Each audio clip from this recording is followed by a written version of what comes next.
الحمدللہ رب العالمین والصلاة والسلام علی سید الانبیاء والمرسلین وعلی آلہ واصحابہ وازواجہ وامتہ اجمعین الی یوم الدین۔ الحمدللہ آج 6 نومبر 2022 کو سنڈے کے دن ہمارا یہ special question and answer session منعقد ہونے جا رہا ہے۔ ہمارے اسٹوڈنٹس میں سے کچھ بھائی تشریف لائے ہوئے ہیں، ان کے سوالات ہیں، اور یہ انہی اسٹوڈنٹس کے ساتھ سوالات ہیں جو پہلے بھی ایک ویڈیو سیشن ریکارڈ ہوا تھا انجینئر محمد علی مرزا اسٹوڈنٹس کی عدالت میں۔ آپ سمجھ لیں اس کا پارٹ 2 ہی ہے۔ انشاءاللہ تعالی اللہ کا نام لے کے شروع کرتے ہیں۔ جی اسامہ بھائی شروع کریں اللہ کا نام لے کے۔ بسم اللہ الرحمن الرحیم۔ السلام علیکم ورحمۃ اللہ۔ وعلیکم السلام ورحمۃ اللہ۔ بھائی آج ایتھیزم سے ریلیٹڈ میں کوسچنز لے کے آیا ہوں اپنے، اور میں بھی ایک عرصے تک جو ہے وہ ایگنوسٹک رہا ہوں، تو اس حوالے سے میری ذاتی ریزرویشنز بھی تھی کچھ، اور اس حوالے سے کچھ کوسچنز ہیں۔ پہلا سوال یہ ہے کہ جو ایتھیسٹ کی طرف سے، اور ذاتی طور پہ جب میں ایتھیسٹ کی طرف جا رہا تھا میرا بھی یہی خیال تھا کہ خدا ایک کیفیت کا نام ہے، کسی ہستی کا یعنی محسوس نہیں ہوتا۔ اس کی وجہ یہ ہے جب ہم دیکھتے ہیں کہ دکھی ہوتے ہیں یا ہمارے اوپر کوئی مصیبت آتی ہے تو ہم خدا کی طرف بھاگتے ہیں، اور جب ہم خوشی میں ہوتے ہیں یا ہمارے حالات اچھے ہوتے ہیں تو ایسا لگ ہی نہیں رہا ہوتا کہ خدا جیسی کوئی ہستی جو ہے وہ ایگزسٹ بھی کرتی ہے۔ تو یہ بالکل ریالٹی انہوں نے بیان کی، ایسا ہی ہوتا ہے۔ تکلیف آتی ہی اس لیے ہے کہ انسان اللہ کی طرف رجوع لائے۔ یہ تو مقدمہ دین کا بھی ہے، یہ انہوں نے کوئی ایسا یونیورسل ٹروتھ ایکسپلور نہیں کر دیا جو الہامی کتابوں میں پہلے سے موجود نہ ہو۔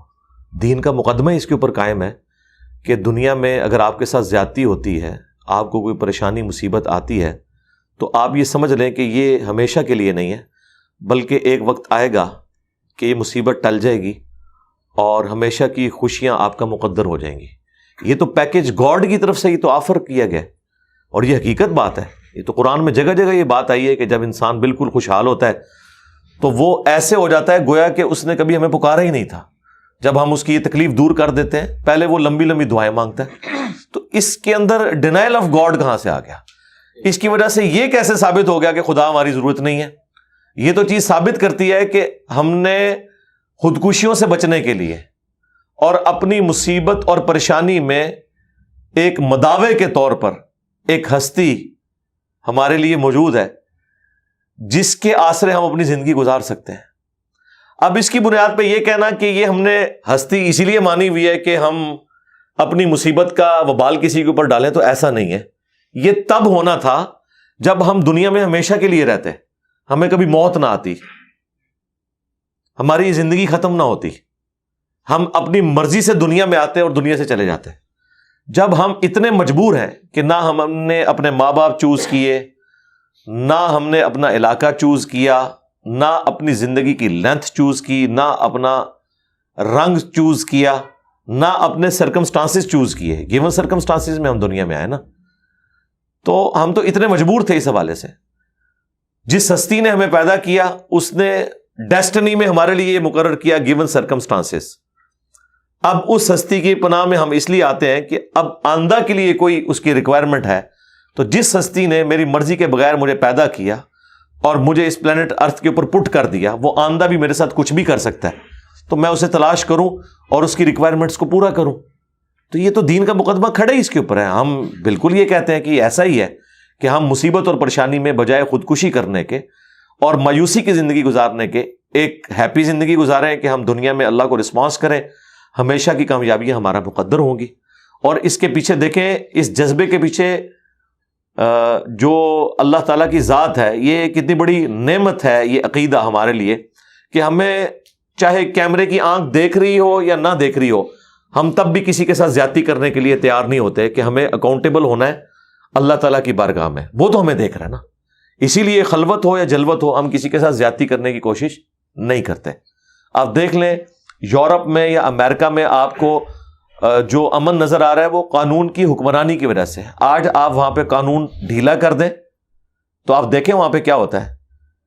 2 منٹ کے لیے بجلی چلی جائے تو کیا کچھ نہیں ہوتا، لیکن ہمارے ان ملکوں میں تو ایسا نہیں ہوتا۔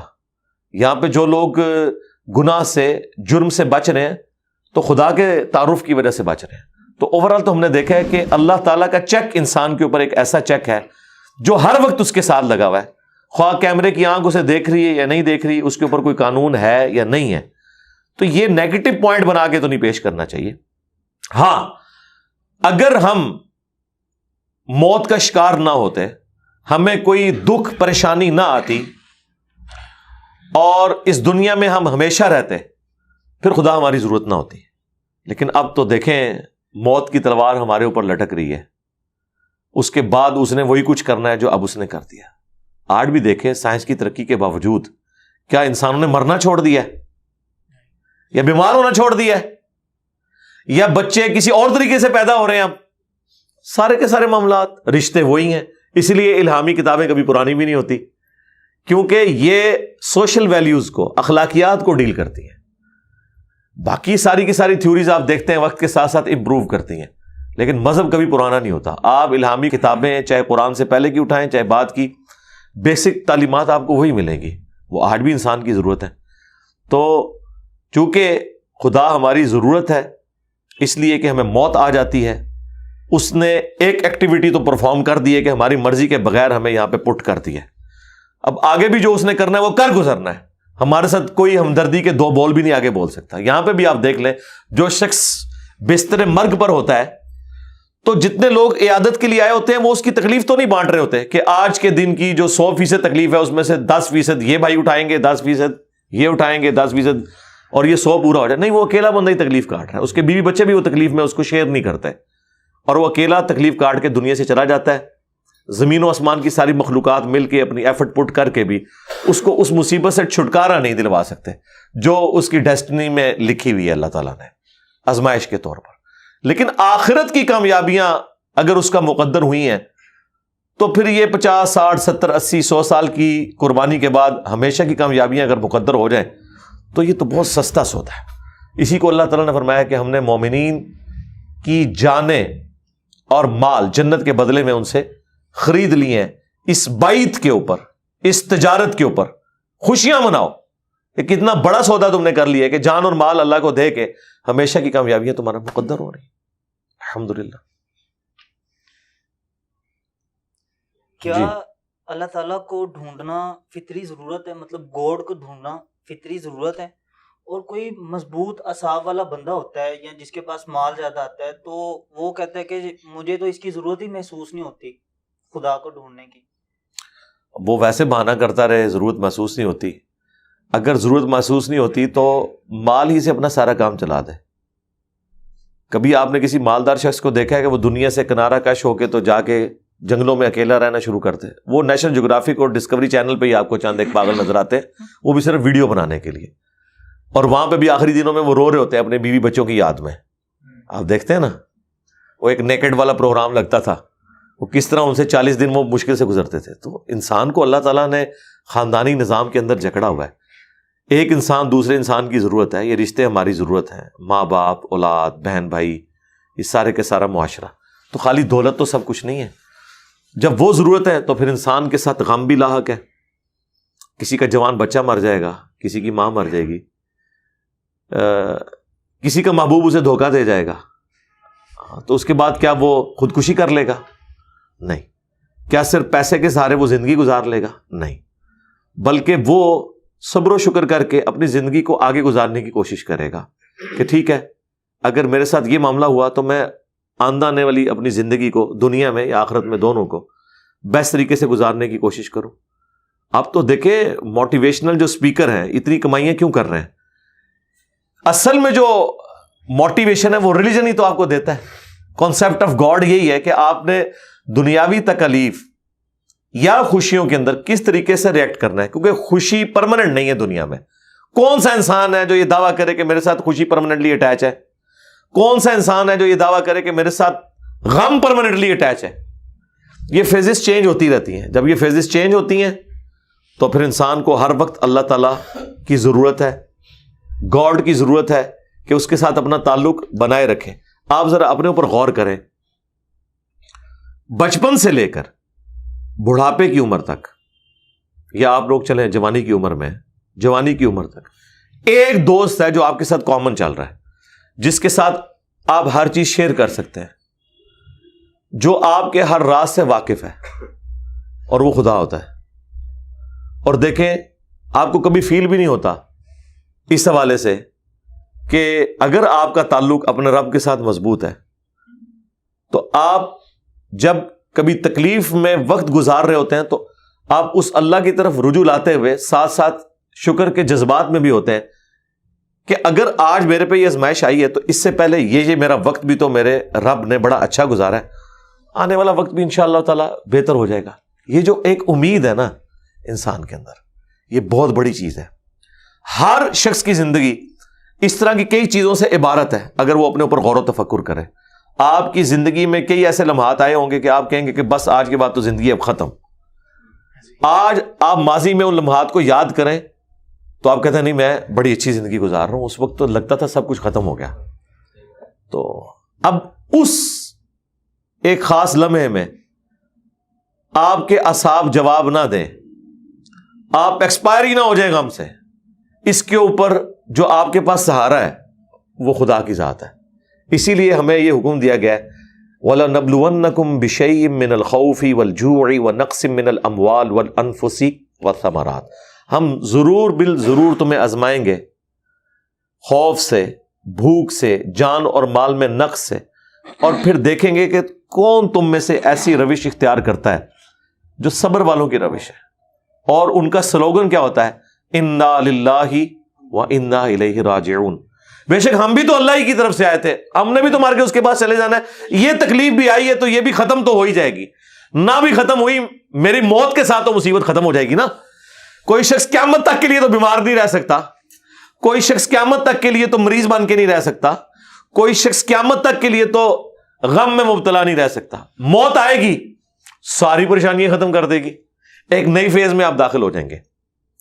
ہاں کسی شخص کے لیے موت ہمیشہ کی ناکامیوں کا دروازہ بھی کھول سکتی ہے اگر دنیا میں اس نے اللہ کو رسپانس نہیں کیا، تو یہ دیکھنے کی ایک ضرورت ہے۔ دیکھا گیا ہے کہ ہر مذہب جو ہے وہ کامیابی کا کہتا ہے کہ آپ ہمارے ریلیجن پہ بلیو کریں تو کامیاب ہو جائیں گے، اسلام بھی یہی بات کرتا ہے، کرسچینٹی، جتنے بھی مذہب ہیں وہ سب یہی کہتے ہیں جی کہ آپ ہمارے احکامات کو فالو کریں گے تو آپ کو کامیابی ملے گی، اور اس کے بارے میں کہا یہ جاتا ہے کہ یہ کامیابی آپ کو مرنے کے بعد ملے گی۔ دنیا میں ہمیں کیا ملنا ہے؟ کس کے پاس اتنا ٹائم ہے کہ وہ آخرت تک کا انتظار کرے؟ اور ہم نے جب دیکھا ہے کہ معاشرے دنیا کے، آپ دیکھ لیں، یورپ دیکھ لیں، امریکہ دیکھ لیں، دنیا کے میکسیمم بلینئرز دیکھ لیں جن کے پاس ریسورسز ہیں، وہ سارے ایتھیسٹ ہیں، میکسیمم آف دیم ایتھیسٹ ہیں، اور کوئی ایگنوسٹک ہے۔ دنیا میں زیادہ ریسورسز ان کے پاس ہے، زیادہ خوشحال معاشرے وہ نظر آتے ہیں، کرائم وہاں پہ کم ہے، جبکہ جو ریلیجیس معاشرے ہیں ان میں کرائم بھی زیادہ ہے اور وہ ریلیجن پہ بلیو بھی کرتے ہیں۔ ہاں اس کی وجہ یہ ہے کہ جو ریلیجن میں بلیو کرنے والے لوگ ہیں کیا وہ اپنے ٹرو سینس کے اندر ریلیجن کو فالو کر رہے ہیں یا نہیں کر رہے ہیں، یہ چیز دیکھنے کی ضرورت ہے۔ اور جو یورپ اور امریکہ کا معاشرہ ہے ہم ان سے لاکھ اختلاف رکھیں، لیکن جو قانون کی حکمرانی ہے وہ تو ریلیجن کی بنیادی ڈیمانڈ ہے۔ تمام دنیا کے ریلیجن یہ کہتے ہیں کہ آپ نے کسی کو دھوکہ نہیں دینا، آپ نے سچ بولنا ہے، سچ کے لیے کھڑے ہونا ہے، بیسک ہیومن رائٹس ہر بندے کے ہیں، یہ تو سارے ریلیجن یہی بات کرتے ہیں۔ اب پریکٹیکلی جتنی بھی اخلاقی تعلیمات ہیں یہ سب کے سب، میں یہ لفظ نہیں بولتا کہ چوری کی ہیں انہوں نے الہامی کتابوں سے، لیکن ڈیڈکٹ تو وہیں سے کی ہوئی ہیں۔ جتنی مورل ویلیوز اور مورل لاز ہیں آپ دیکھیں وہ سب کے سب الہامی کتابوں سے اخذ شدہ ہیں۔ انسان نے اگر زیادہ بنایا تو ٹریفک کے قوانین بنا لیے ہیں یا اس سے ریلیٹڈ اور چیزیں ہیں۔ جتنے بھی اخلاقی قوانین ہیں وہ سب کے سب ڈرائیوڈ ہیں الہامی کتابوں سے، جو اللہ تعالیٰ نے ہماری انسٹنکٹ میں بھی رکھ دیا ہوا ہے۔ تو اگر آپ اس کو فالو نہیں کریں گے تو آپ مسلمان ملکوں میں بھی دیکھ لیں، یو اے ای میں کرائم ریٹ 0 کے اوپر وہ لے آئے، وہاں تو آپ دبئی میں اس وقت امن جو ہے اور یورپ اور امریکہ سے بھی بہت اعلیٰ درجے کا ہے۔ آپ گاڑی کو اس طرح چھوڑ کے چلے جائیں کچھ بھی نہیں ہوگا، کوئی کچھ نہیں کرتا کیونکہ اسے پتہ پکڑا جائے گا۔ تو اس کا مطلب ہے کہ دنیا میں سکون کے لیے یا قانون کی حکمرانی کے لیے مسلمان یا کافر ہونا ضروری نہیں ہے، بلکہ اس چیز کو فالو کرنا ضروری ہے۔ جو فالو کرے گا وہ اس کے رزلٹ حاصل کر لے گا۔ مسلمانوں نے صرف لوگوں کو بتایا کہ یہ ایتھیکل ویلیوز ہیں، عمل کوئی نہیں کیا، عمل نہیں کیا تو نقصان ہو رہا ہے۔ عمل کریں گے خواہ وہ مسلمان ملکوں میں رہے خواہ غیر مسلم ملکوں میں، اس کے ثمرات وہ دیکھ لیں گے۔ اور دوسرا یہ کہنا کہ دنیا میں امیر لوگ جو ہیں یہ ہیں، مجھے یہ بتائیں کیا عمارت اس بات کی دلیل ہے کہ دنیا میں کوئی کامیاب ترین آدمی ہے؟ تو شاید غریب آدمی تو یہی کہے کہ یہی دلیل ہے. اب میں اس کو یہ مثال نہیں دوں گا کہ فلاں یہ ہو گیا فلاں یہ ہو گیا، میں اس سے یہ پوچھوں گا کہ یہ دلیل اب آ کے دنیا میں بنی ہے یا پہلے سے ہے؟ تو 8 سے آپ 500-600 سال پہلے چلے جائیں تو دنیا میں جتنے بڑے بڑے حکمران تھے وہ تو سارے مسلمان تھے، بلینئرز تھے. انہوں نے ان زمانوں میں وہ عیاشیاں کی ہیں جو آج امریکہ کا پریزیڈنٹ اویل نہیں کر سک رہا. تو کیا آج کے یہ لوگ ان کو کامیاب انسان ماننے کے لیے تیار ہو جائیں گے؟ کہیں گے نہیں. وہ کہیں گے جی وہ کامیاب کہاں سے تھے، مال تو تھا لیکن استحصال کرتے تھے دوسروں کا، بیسک ہیومن رائٹس کا خیال نہیں رکھتے تھے، ٹھیک ہے، عوام کے اوپر ظلم کرتے تھے، یہ تو کوئی کرائٹیریا نہیں ہے. تو سرکار اس کا مطلب ہے مال صرف سنگل کوئی کرائٹیریا نہیں ہے، یہ کمپلیکس ایکویشن ہے جس میں مال بھی ہے، اخلاقیات بھی ہے، کردار بھی ہے، معاملات بھی ہیں، سارے چیزوں کا پیکج آپ اکٹھا کریں گے تو تب ایک کامیاب انسان ہے. اچھا پھر جب کامیاب لوگوں کی لسٹ بنائی جاتی ہے اس میں ہمارے پروفٹ کو ٹاپ پہ کیوں رکھتے ہیں؟ وہ جن کی پوری زندگی فاقوں سے عبارت ہے. ہاں دیکھنے والی بات ہے نا، وہ خود بھی مانتے ہیں کہ کامیاب ترین انسان ہے. تو اگر مال ہی کرائٹیریا تھا تو ایسا ہوتا، تو ایسا تو نہیں ہے. باقی آپ جتنے آج کل بڑے بڑے کرائٹیریا سمجھتے ہیں ان میں سے کافی ساری چیزیں تو نبی الاسلام کے حق میں آپ کو نظر ہی نہیں آئیں گی. لیکن لیگیسی چھوڑی ہے اپنی، انقلاب ایسا چھوڑا ہے کہ باقی انقلاب تو 100 سال کے بعد چلے ہی نہیں. دنیا کا ہر انقلاب 100 سال کے اندر ختم ہو جاتا ہے. آج دنیا میں چنگیز خان کے مذہب کے اوپر کوئی نہیں ہے کہ میں چنگیزی ہوں اور فخریہ وہ کہے کہ میں اس کے ریلیجن کا ماننے والا ہوں. نہیں، رومنس تو خود بت پرستی چھوڑ کے کرسچن ہو گئے تھے، اور جو کرسچن رومنس تھے وہ اب آلموسٹ ایتھیسٹ ہو چکے ہیں. تو کوئی لیگیسی تو نہیں لے کے چل رہا. ایون جیسس کرائسٹ کی لیگیسی لے کے کوئی نہیں چل رہا، بس نام کے ہی ہے نا. ہاں لیگیسی اگر آپ کو نظر آتی ہے نا تو اس شخص کی جسی قبر مدینے میں صلی اللہ علیہ وآلہ وسلم. 8 سے 100 سال پہلے تو دنیا میں مسلمانوں کا ایک ملک بھی نہیں بچا تھا. تو دنیا تو کنکلوڈ کر بیٹھی تھی کہ مسلمان ختم دنیا سے. ایک سپر پاور جو 3 بر اعظموں پہ حکومت کر رہی ہو اور باقی سب اسے جزیہ دیتے ہوں سینکڑوں سال تک، ٹھیک ہے، بیچ میں ایک آزمائش آئی تاتاریوں کی اور وہ بھی اوور کم کر لی. پھر گریٹ برٹن کی آئی تو اس کے بعد تو نظر آتا تھا کہ بس اب تو گریٹ برٹن اتنی بڑی پاور ہے کہ کوئی اسے سپر سیڈ نہیں کرے گا. جن کی سلطنت میں سورج بھی غروب نہیں ہوتا تھا. انسانی تاریخ نے اتنی بڑی کبھی سلطنت نہیں دیکھی کہ سورج ہی غروب نہ ہوتا ہو. تو آج مجھے بتائیں وہ پاکستان کے ایک صوبے کے برابر، پنجاب کے برابر مشکل سے آبادی اس سے بھی کم، کدھر وہ سارے بر اعظموں میں پھیلی ہوئی امپائر. اچھا جب انہوں نے یہ سارے کا سارا کلونین پاورز نے رول کر لیا، مسلمانوں کو بھی ختم کر کے رکھ دیا حکومتوں کو، تو وہ تو شاید سمجھے تھے کہ ہم نے مسلمانوں کی یا اسلام کی یا نبی الاسلام کی لیگیسی ختم کر دی ہے. سرکار آج پھر 58 ملک ہیں اسلامی، ٹھیک ہے، اور ان کے حکمران جس طرح کے بھی ہوں، آج بھی ملینز آف پیپل مکے میں جا کے حج کرتے ہیں، 5 وقت نماز پڑھتے ہیں، اس طرح کی توحید رکھتے ہیں جو آج سے آلموسٹ 1400 سال پہلے قرآن کے اندر اللہ کے نبی الاسلام کو دی گئی اور انہوں نے اپنے صحابہ اہل بیت میں ٹرانسفر کی. تو یہ آپ کو انقلاب آج بھی گلی گلی نظر آ رہا ہے.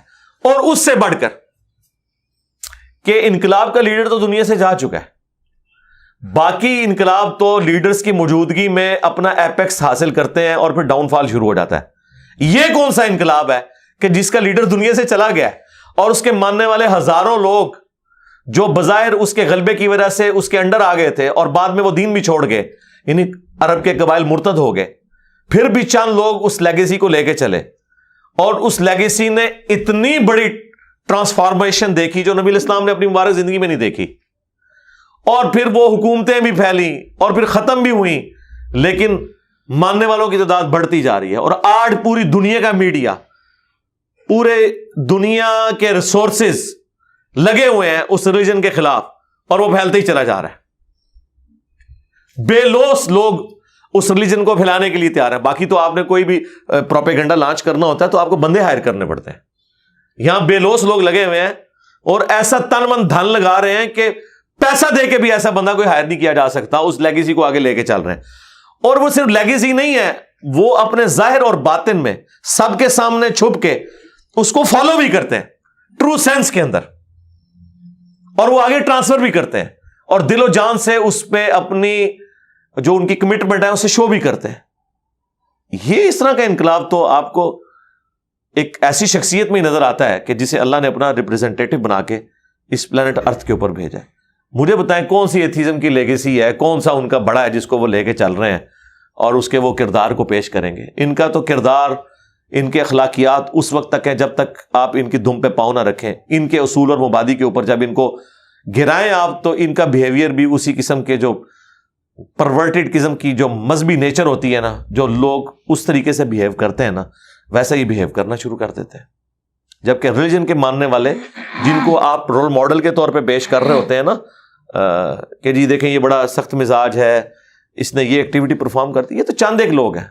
اوور آل جو بے ضرر لوگ ہیں یار, جو خدا کے ماننے والے لوگ ہیں, وہ کسی کے ساتھ زیادتی نہیں کرتے, وہ ڈرتے ہیں اور وہ دل سے اس بات کے اوپر یقین رکھتے ہیں کہ ہم نے انسانیت کی خدمت کرنی ہے اور ہمیں اللہ سے اس کا ریوارڈ ملنا ہے. ادھر اگر ایسے لوگ پروڈیوس ہو رہے ہیں تو وہ اس کلچر کی پیداوار ہے. یہاں کلچر بالکل اپوزٹ ہے, اس کے باوجود خدا ترس لوگ پیدا ہو رہے ہیں ریلیجن کی برکت سے. آج بھی آپ یورپ اور امریکہ میں دیکھیں, جو مسلمان ہیں آپ دیکھیں کیسے بونافائڈ سٹیزن ہیں, وہاں کے شہری ہیں وہ, کہ غیر مسلم بھی ان کی تعریف کرتے ہیں کیونکہ ان کے ریلیجن میں تو اخلاقیات تھیں, پھر ان کو ماحول ملا, انہوں نے بیسٹ پرفارم کیا.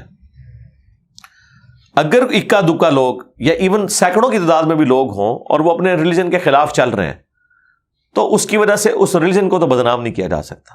یہ تو اسی طریقے سے کوئی ہٹلر کی وجہ سے جو ہے وہ کرسچنس کو برا کہنا شروع کر دے, ایسے تو نہیں ہو سکتا. یہ زیادتی والی بات ہے. آپ کسی شخصیت کو برا کہہ سکتے ہیں اس کی تعلیمات کی روشنی میں, آپ وہ جس نظریے میں بلیو رکھنے والا ہے اس کو اوور آل کیٹاگوریکل ڈینائی نہیں کر سکتے. ہاں علمی اختلاف رکھ سکتے ہیں کہ اس میں یہ چیز ہے, اس میں وہ چیز ہے. ٹھیک ہو گیا.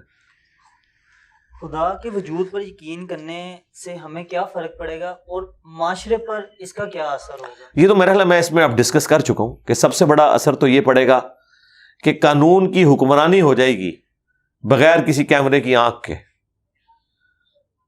جب آپ خدا میں بلیو کرنے والے ہوں گے. دیکھیں قرآن میں بھی اللہ تعالیٰ نے طلاق کو جب سورۃ البقرہ میں ڈسکس کیا ہے نا, وہاں یہ الاؤ کیا ہے کہ کوئی 1 یا 2 طلاق دیتا ہے تو اپنی بیوی سے رجوع کر سکتا ہے, لیکن ساتھ ہی کہا ہے کہ اللہ سے ڈرنا اس معاملے میں کہ قانوناً تو کوئی شخص جرم نہیں کر رہا لیکن اخلاقاً تو جرم کر رہا ہے. تو اللہ تعالیٰ میں ایسا نہ ہو کہ اپنی بیویوں کو ذلیل کرنے کے لیے ان کی طرف تم رجوع لاؤ کہ پھر میں اس کو کچھ عرصہ رکھوں گا پھر ایک طلاق پھینک دوں گا, حالانکہ پہلے دن ہی تم ڈیسائیڈ کر چکے ہوئے ہو کہ میں نے اسے نہیں رکھنا. تو اس طرح نہ کرو, اللہ تمہیں دیکھ رہا ہے. خدا کے بنائے ہوئے قوانین میں بھی چیک جو ہے نا بہرحال وہ خوف خدا ہی ہے. ادروائز آپ کوئی نہ کوئی بیچ میں ایسی شک نکال لیں گے کہ دنیا میں آپ اس قانون کی زد میں آنے سے بچ جائیں گے, لیکن اللہ کے حضور آپ پکڑے جائیں گے. یہ میں آپ کو بتا دوں, وہ آپ ان سارے معاملات کے ذریعے دنیا کو تو دھوکہ دے سکتے ہیں, قانون کو بھی دھوکہ دے سکتے ہیں. جس کی نمائندہ مثال آپ کے وکلا ہیں, ذرا آپ پوچھیں کس طریقے سے وکیل حضرات کیسے کیس کو بگاڑتے ہیں اور وہ جج کے سامنے ثابت کر دیتے ہیں. ایون نبی علیہ السلام نے اپنے بارے میں فرمایا, بخاری مسلم میں حدیث ہے کہ بعض اوقات میرے سامنے کوئی مقدمہ پیش ہوتا ہے تو میں شواہد کی بنیاد پہ فیصلہ کر دیتا ہوں. دیکھنا تم میں سے کوئی چرب زبان ہوتا ہے اور وہ اپنی چرب زبانی کی وجہ سے مجھے قائل کر لیتا ہے اور میں اس کے حق میں فیصلہ کر دیتا ہوں, ہوتا وہ باطل پہ ہے. تو ایسا شخص بھی اپنے گھر آگ کا ٹکڑا لے کے جا رہا ہے, اگرچہ میں نے بھی اس کے حق میں فیصلہ کیا ہے نا. اللہ کے حضور تو وہ 2 نمبر ہے, نبی بھی فیصلہ کر دے, اللہ یہ کہ اللہ تعالیٰ اپنے نبی کو غیبی خبر دے دے کہ بھئی یہ غلط ہوا ہے تو وہ ریمیڈی ہو جائے. ادروائز نبی اسلام فرمایا کہ میں بھی کسی کے حق میں فیصلہ کر دوں نا تو وہ آگ کا ٹکڑا ہی لے کے جا رہا ہے. اگر اسے تو پتا ہے نا کہ وہ ناحق ہے تو وہ اللہ کے حضور تو پکڑا جائے گا, کیونکہ اللہ کا تو کوئی رشتہ دار نہیں ہے. ہاں, اللہ کو تو کوئی دھوکہ نہیں دے سکتا. سورہ توبہ میں اللہ تعالیٰ نے منافقین کے بارے میں فرمایا نا کہ اے نبی یہ قسمیں اٹھاتے ہیں تاکہ آپ کو آپ کے ساتھیوں کو راضی کر لیں, تو وہ تو کر لیں گے یہ, لیکن اللہ کو نہیں کر سکتے. اللہ کو تو پتہ ہے یہ دھوکہ دے رہے ہیں. ظاہر ہے انسان تو ظاہر کو دیکھیں, نبی الاسلام نے بھی تو ظاہری بہانے منافقین کے غزوہ تبوک کے موقع پہ ایکسیپٹ کیے, سورہ توبہ میں آتا ہے. حتیٰ کہ اللہ نے فرمایا اللہ آپ کو معاف کرے, آپ نے ان کو کیوں جانے دیا. لیکن نبی الاسلام نے ظاہر پہ فتویٰ, ایک بندہ کہہ رہا ہے میری بیوی بیمار ہے, تو نبی الاسلام نے اس کی زبان کا اعتبار کیا ہے, جھوٹ بول رہا ہے یا سچ بول رہا ہے, ٹھیک ہے, حالانکہ حضور کو فیس ریڈنگ سے پتہ چل رہا ہے کہ یہ کر رہا ہے، لیکن ٹھیک ہے، ایک اچھے ٹیچر اسی طریقے سے ہی بیہیو کرتا ہے. لیکن اللہ تعالیٰ نے کہا کہ آپ ان کو نہ جانے دیتے، چور کو گھر تک پہنچاتے. لیکن نبی علیہ السلام کی وہ شرافت شفقت تھی، اور وہی قرآن میں سورہ توبہ میں یہ ہے کہ یہ کہتے ہیں کہ نبی تو نرے کان ہی ہے، جیسے کان سنتا ہے، اپنی عقل نہیں استعمال کرتا، سنا تو بس یہ سن لیتا ہے. تو اللہ نے کیا فرمایا، ان کا کان ہونا تمہارے لیے رحمت ہے. اگر یہ اس طرح کرٹیکلی تمہارے پہ گرفت کرنا شروع کرتے ہیں تو تمہیں پھر تو حضرت عمر کی تلوار ہی آئے گی نا تمہارے اوپر. ہاں، کب سے عبداللہ ابن ابی فارغ ہو گیا ہوتا اگر حضور، ظاہر ہے نبی علیہ السلام کو بھی سب کچھ سمجھ آ رہی تھی کہ کیا ہو رہا ہے. کتنی دفعہ حضرت عمر نے کہا یا رسول اللہ اجازت دیں عبداللہ ابن ابی، آپ فرمایا چھوڑ دو، لوگ کہیں گے اپنے ساتھیوں کو مرواتا ہے. نبی علیہ السلام کا ویژن آپ دیکھیں، آپ بعد والے حالات کے اوپر غور کر رہے تھے کہ یہ تو مارا جائے گا، لیکن یہ مصیبت جو پیچھے چھوڑ جائے گا نا وہ بڑی ہے، اس لیے ٹالریٹ کریں. رپلائی ٹو کرنے کی ضرورت نہیں ہے، ہر وقت ہی ہر بات کو رپلائی ٹو نہیں کرنا ہوتا. یہاں پہ ہر بندہ جو ہے نا وہ رپلائی ٹو کرنا شروع کر دیتا ہے ہر بات کو، تو اس کا بھی نقصان ہی ہوتا ہے. ہاں جی، نیکسٹ. دنیا میں جتنے بھی مذاہب ہیں، جتنے بھی ریلیجنز ہیں، ان کی طرف سے دیکھا ہے کہ وہ انسانوں کو محدود کرتے ہیں. ایون کہ ان کے انڈیویجول معاملات جو ہیں انسانوں کے، ان کے اندر بھی دخل اندازی ان کی نظر آتی ہے. اگر ایک فیمیل ہے اس کو فیمیل میں انٹرسٹ ہے، یا ایک میل ہے اس کو میل میں انٹرسٹ ہے، یا آپ دوسرا دیکھ لیں کروس ریلیجیس میرجز جو ہوتی ہیں، ایک مسلمان کا ہندوؤں میں یا کسی یہودی کا ادھر مسلمانوں میں شادی کرنا، اس سے انسانیت کا بھی رشتہ بڑھتا ہے. آپس کے انڈیویجول معاملات ہیں، اس میں مذہب کو کیا مسئلہ ہے؟ نظر نہیں آتا اس طرح ان کے جو انڈیویجول معاملات ہیں اس میں بھی دخل اندازی نظر آتی ہے اس کی. دیکھیں یہ دو سوال ہو گئے ہیں. ایک تو دوسرے ریلیجن میں شادی کرنا، وہ تو ایک الگ ایشو ہے. پہلے یہ جو ہومو سیکچویلٹی کا ایشو ہے نا، اس میں سے نکالنا کیا ہے کسی نے؟ یہ سب کا سب معاملہ وقتی ہوتا ہے. اس کا کوئی پرماننٹلی جس کو آپ کہتے ہیں نا سولوشن، وہ یہ نہیں ہوتا. اس میں سے کچھ نکلنا نہیں ہے. ایون میاں بیوی جو ایک نیچرل ریلیشن شپ ہے، اس کو مضبوط کرنے کے لیے بھی اولاد ایز اے بانڈ چاہیے ہوتا ہے. دو چیزیں اس کو مضبوط کرتی ہیں، ایک سیکس اور دوسرا اولاد. اب ظاہر میں کیمرے میں اس طرح کی گفتگو کر نہیں سکتا، آپ لوگ سمجھ سکتے ہیں کہ جو ایون سیکچول ریلیشن شپ بھی ہے وہ پاسبل ہی نہیں ہے وہ والا جو مرد و عورت کا ہے، ایک نیچرل ہے. دوسرا تو اتنا ان نیچرل ہے کہ وہ تو بس صرف ایک زبانی کلامی یا وہ معاملات ہی ہیں. تو یہ تو ایک جسٹ اپنے آپ کو بھی اور کسی اور کو بھی مصیبت میں ڈالنے والی بات ہے. یہ تو نیچرل چیز ہے. تو باقی اگر کسی کو اس کا شوق ہے تو ایجنسیوں سے رابطہ کریں، وہ پھر بتائیں گے آپ کو کہ کیا ہوتا ہے. تو یہ ہے ہی ان نیچرل ہے، اور اس میں سے کچھ نکلتا بھی نہیں، اور جس ٹیسٹ کے لیے وہ کر رہے ہیں وہ بھی نہیں نکلنا. ہاں، کچھ بھی نہیں نکلنا اس میں سے سوائے ذلت اور خواری کے. ٹھیک ہے. اور انسانیت اور خاندانی نظام، یہ ساری کی چیزیں کب چلیں گی؟ جبکہ وہ پراپر ریلیشن شپ ہوگا جو مرد و عورت کا ہے، جو اللہ تعالیٰ نے بنایا. جو دیکھیں نا، حضرت لوط علیہ السلام کا واقعہ قرآن میں 6-7 جگہ بیان ہوا ہے. سورۃ الاعراف کے اندر بیان ہوا، سورۃ الحجر کے اندر بیان ہوا، سورہ ہود کے اندر تفصیل کے ساتھ بیان ہوا. وہاں پہ بھی دیکھیں حضرت لوط علیہ السلام کیا کہتے ہیں کہ یہ میری قوم کی بیٹی ہیں، اللہ نے تمہارا ریلیشن شپ ان کے ساتھ رکھا ہے، اگر تمہیں کچھ کرنا ہے تو یہ اللہ نے ایک نکاح کا سلسلہ رکھا ہے. یہ ان نیچرل ہے. اور وہ دیکھیں وہ ہوتا بھی وقتی ہے، وقتی طور پہ ہوا، وہ چل نہیں سکتا، نہ اس میں وہ تسکین یا وہ سارے معاملات ہیں جو نیچرل کے اندر ہے. اب یہ چیز ایک شادی شدہ بندہ زیادہ آسانی سے سمجھ سکتا ہے، کنوارے لوگوں کو تو اس بات کی سمجھ آ ہی نہیں سکتی. تو لہٰذا یہ ہے ہی ان نیچرل. اب رہ گیا دوسرے مذہب کے لوگوں میں وہ شادی والا معاملہ. تو ہم مذہب کیا، ہم تو ود ان ریلیجن بھی ایک جو کفر والا معاملہ ہے اس کو سمجھتے ہیں لاجیکلی کہ اس کے بغیر یہ ریلیشن شپ آگے چل نہیں سکتا. دو مسلمان بھی ہیں لیکن کفر میں فرق ہے، ایک پی ایچ ڈی ہے، ایک بالکل ان پڑھ ہے. تو مجھے بتائیں ان کے درمیان کامن چیز کیا یہ ہو سکتی ہے کہ ایک دوسرے کو پسند کرے؟ آگے زندگی بھی تو گزارنی ہے نا. زندگی گزارنے کے لیے آپ کو کئی اور چیزوں کی ضرورت ہے، جس میں تعلیم، ہم پلہ ہونا. دیکھیں نا، یہ سیکس تو ایک اس کا جز ہے، بلکہ میں کہتا ہوں یہ ہاتھی کی ایک دم ہے جس کے پیچھے بہت بڑا ہاتھی لگا ہوا ہے. آپ دم کا تو خیال رکھیں، میں ہاتھی کو دیکھ ہی نہیں رہے. تو ود ان ریلیجن بھی ہم کہتے ہیں کہ اس طرح نہیں ہے کہ جس کا دل کرے جس کے ساتھ شادی کر لے، بلکہ اس میں بھی ہمیں تو تعلیمات یہ دی گئی ہیں. سنن ابن ماجہ میں حدیث ہے کہ اپنے ہم پلہ لوگوں میں شادی کرو، اپنے کف میں. ہم پلہ میں خاندان بھی ہے اور سٹیٹس بھی ہے، تعلیم بھی ہے. وہ پھر عادتیں ملتی جلتی ہوتی ہیں، معاملات بہتر چلتے ہیں. ادروائز پھر ایسے معاملات آگے چلتے نہیں ہیں. یہ کوئی ایک جانور والا سلسلہ تو نہیں انسان کا کہ دو جانور جو ہیں وہ ان کی آپس میں کوئی شادی ہو گئی ہے اور وہ بس آگے اولاد کا سلسلہ چل رہا ہے. نہیں، انہوں نے مل کے خاندان کو وجود بخشنا ہے اور وہ پھر آگے اس کی تربیت کرنی ہے، اس کے لیے ضروری ہے.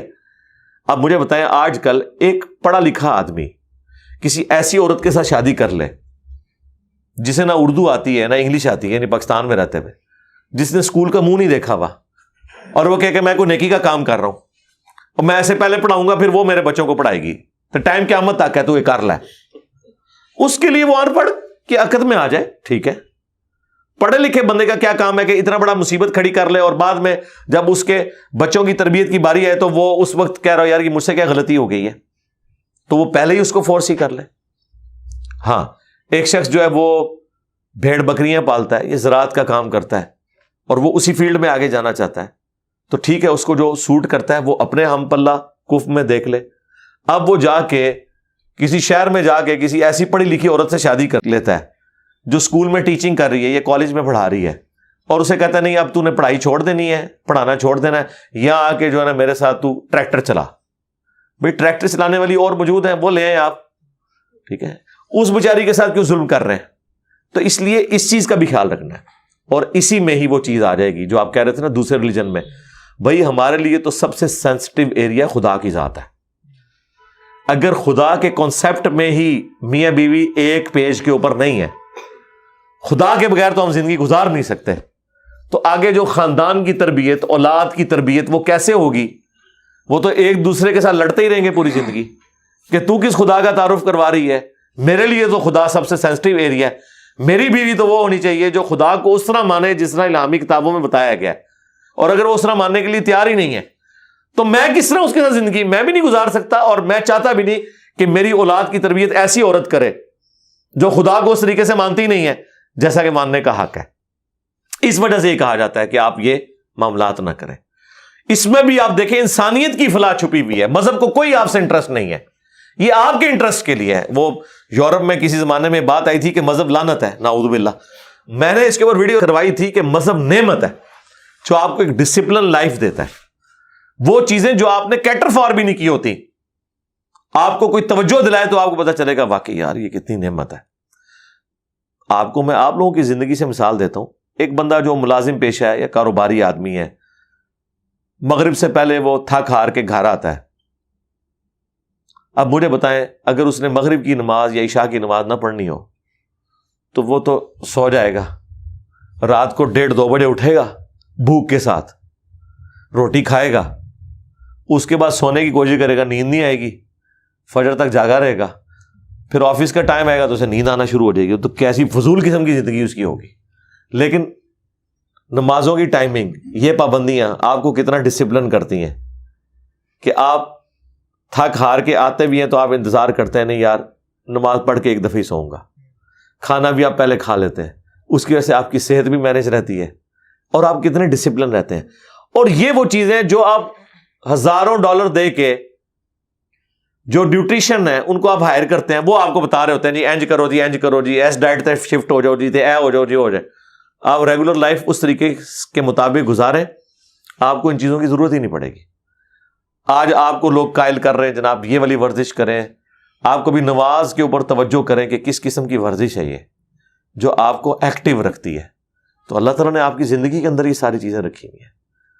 مجھے بتائیں اگر یہ نمازوں کا سلسلہ نہ ہو تو کوئی شخص 5 دفعہ اپنا منہ دھوئے گا، ناک کو صاف کرے گا؟ اتنی بیزی لائف ہے. یہ پرفیوم کیوں آئی ہے فرانس میں؟ کئی مہینے تک وہ نہاتے ہی نہیں تھے تو بدبو کو اوور کم کرنے کے لیے پرفیوم لگا لیتے تھے. لیکن کیا مسلمان کو اللہ نے زندگی دی ہے کہ مسلمان تو میں کہتا ہوں مچھلی ہے، آلموسٹ روزانہ ہی نہاتا ہے، آدھا تو نہا ہی لیتا ہے نا وضو کی شکل میں، اور ہفتے میں تو ایک دفعہ نہانا واجب ہے، مسلم کی حدیث ہے. اور پریفریبل یہ ہے کہ جمعے کے دن نہائے، جمعے کو نہیں نہا سکتا ہفتے میں کسی ایک دن نہا لے. اور باقی جو جنابت کے ساتھ غسل کا جو ایک طریقہ اللہ نے اٹیچ کر دیا ہے، پھر ناک کی صفائی وضو کے دوران، اور باقی یہ چہرہ دھونا، یہ ساری چیزیں آپ کبھی ڈاکٹر سے پوچھیں، یہ چیزیں ان لوگوں کو جن کا ریلیجن سے کوئی تعلق نہیں انہیں بتائی جاتی ہیں کہ بھائی آپ نے دن میں کم از کم 2 دفعہ منہ دھونا ہے یار، یہ آپ کی جو اسکن کی جو الرجی ہے نا یہ اس وجہ سے ہے کہ آپ صفائی کریں. لیکن ایک نماز پڑھنے والے کو تو کہنے کی ضرورت ہی نہیں ہے، اس کا تو ابھی منہ خشک نہیں ہوا ہوتا تو اگلی نماز کا ٹائم آ جاتا ہے. اور یہ سارے کے سارے سسٹم، یہ وہ ان سین چیزیں ہیں جو اتنی زیادہ ہیں، جو انسان دھکے کھا کھا کے سیکھتا ہے، اور وہ ریلیجن میں اللہ تعالیٰ نے آپ کی زندگی کا حصہ بنا دی ہوتی ہیں، اور اس کی وجہ سے کیا کچھ ہو رہا ہوتا ہے پیرلل میں آپ سوچ نہیں سکتے. کتنی آپ کی ایکٹیو لائف چل رہی ہوتی ہے، کتنی ریگولر لائف چل رہی ہوتی ہے، کتنی ڈسپلن لائف چل رہی ہوتی ہے. پھر جو پابندیاں جو کہتے ہیں یہ کرو یہ نہ کرو، جو آپ یہ کہہ رہے تھے، مجھے بتائیں ایک میاں بیوی کامیاب خاندان کو کیسے چلا سکتے ہیں اگر وہ سیکس میں ڈسپلن نہ ہو؟ جب تک وہ عورت اپنے خاوند کے ساتھ مخلص نہ ہو، اور وہ خاوند صرف اپنی بیوی کے ساتھ مخلص نہ ہو، تو کس طرح ایک کامیاب زندگی گزار سکتے ہیں؟ اس کا تو کوئی اینڈ ہی نہیں ہے. دنیا میں آپ کوئی بھی عورت دیکھیں گے تو یہ اللہ تعالیٰ نے نیچرل ایک ریلیشن شپ رکھا ہوا ہے، اور وہ آپ کو اچھی لگے گی، اور اس وقت تک یہ اچھی لگے گی جب تک وہ آپ کی بیوی نہیں بن جاتی، پھر وہ ایک عام عورت ہو جائے گی. پھر اب اگلی، یعنی یہ عموماً جو لوگوں کے اندر پایا جاتا ہے. ہمیں تو اپنی بیوی سے آگے کوئی نہیں ہے. اس کی وجہ یہ ہے کہ ہم تو ایک ڈسپلن لائف گزار رہے ہیں. ہم سے آپ پوچھیں تو ہم کہتے ہیں ہماری بیوی جیسی تو ہے ہی کوئی نہیں، باقی تو ہے ہی کوئی نہیں، ٹھیک ہے نا. اور یہ چیز ریلیجن کی وجہ سے. اچھا دوسرا آپ کر بھی لیں گے تو کیا اینڈ رزلٹ نکلے گا؟ انزائٹی کا شکار ہوں گے، کچھ بھی نہیں ہوگا، ٹھیک ہے. اینڈ رزلٹ اس کا کچھ بھی نہیں ہے سوائے اس کے کہ آپ ڈسپلن لائف گزاریں. تو شریعت پہ عمل کرنا ہمارا کوئی احسان نہیں ہے، یہ شریعت کا ہمارے اوپر احسان ہے کہ اس نے ہمیں ڈسپلن لائف گزارنے کا ایک راستہ دکھا دیا ہے.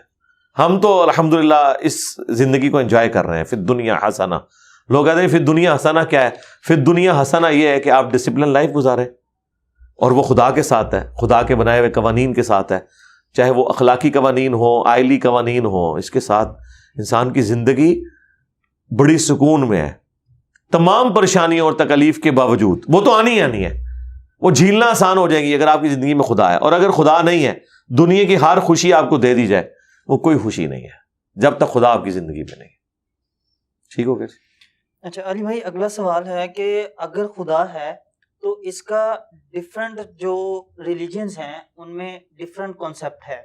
یعنی کہ ہم مسلمان کہتے ہیں کہ ایک خدا ہے، اور یہودی سیدنا عزیر علیہ السلام کے بارے میں جو خیال رکھتے ہیں، اور عیسائی کہتے ہیں کہ 3 خدا ہیں. تو ایک عام بندہ جو ہے جو خدا کو ڈھونڈنا چاہتا ہے وہ کس طرح اور کس ریلیجن میں جائے اور کس خدا کو مانے تاکہ وہ ایک صحیح راستے تک پہنچ سکے؟ وہ جس بھی ریلیجن میں جانا چاہتا ہے ہم اسے اجازت دیتے ہیں، ایک شرط کے ساتھ کہ وہ اس ریلیجن کی کتابوں کو فالو کرے.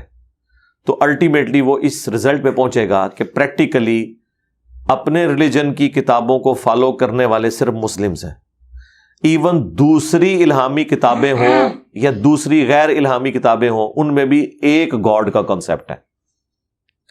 کرسچنز پریکٹیکلی بلیو کیے ہوئے ہیں 3 خدا. انجیل تو نہیں بتا رہی 3 خدا. انجیل پڑھ کے تو لوگ مسلمان ہو گئے.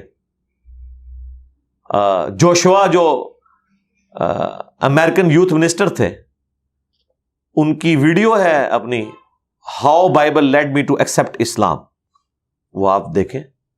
وہ تو پادری بن چکے ہوئے تھے، پریسٹ بن چکے ہوئے تھے، اور وہ بڑے اپنے پادریوں سے، پریسٹ سے جا کے پوچھتے تھے کہ بھئی انجیل اور تورات، اولڈ ٹیسٹمنٹ، نیو ٹیسٹمنٹ تو ایک خدا کی بات کرتا ہے، اور وہ خدا اتنا جیلس گاڈ ہے کہ نہ زمینوں پہ، نہ آسمانوں پہ، نہ سمندر کی گہرائیوں میں وہ اپنے ساتھ کسی کو شریک تصور کرتا ہے.